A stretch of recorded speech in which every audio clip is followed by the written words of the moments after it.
శత్రు దేశాల సబ్మెరైన్లను పసిగట్టి వాటిని ధ్వంసం చేసే సత్తా కలిగిన anti submarine warship INS Anjadeep Indian నేవీలో తన సర్వీస్ను స్టార్ట్ చేసింది.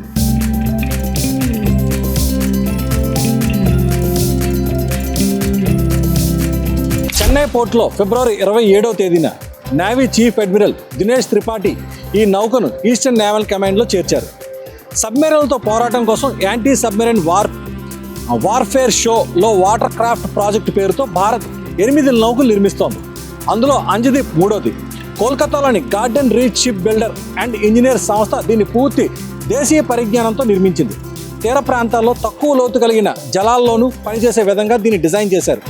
డాల్ఫిన్ హంటర్గా పిలుస్తున్న ఈ నౌక శత్రు దేశాలకు చెందిన సబ్మెరైన్లను గుర్తించి అవి ఏ దిశలో వెళ్తున్నాయో ట్రాక్ చేసి వాటిని నిర్వీర్యం చేయగలదు.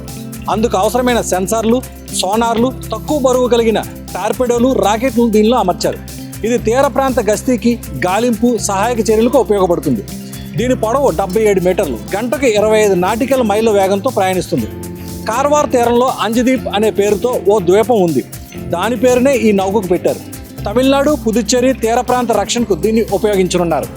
2035 నాటికి 200కు పైగా నౌకలు కలిగిన సముద్ర దళంగా రూపాంతరం చెందాలని భారత్ లక్ష్యంగా పెట్టుకుంది. ఐఎన్ఎస్ అంజదీప్ కమిషనింగ్ సందర్భంగా నేవీ చీఫ్ అడ్మిరల్ త్రిపాఠి మాట్లాడారు. నౌకా నిర్మాణంలో 2047 నాటికి పూర్తి స్వావలంబన సాధించాలని, పూర్తిగా ఆత్మనిర్భర్ దళంగా రూపాంతరం చెందాలని భావిస్తున్నామని పేర్కొన్నారు. ప్రస్తుతం ఆర్డర్లలో ఉన్న నౌకలన్నీ భారతీయ షిప్ యార్డ్లోనే నిర్మిస్తున్నామని చెప్పారు. ఐఎన్ఎస్ అంజదీప్ చేరికతో తమిళనాడు, పుదుచ్చేరి సముద్ర తీరాల్లో నావికాదళం సామర్థ్యం మరింత బలోపేతమవుతుందని పేర్కొన్నారు.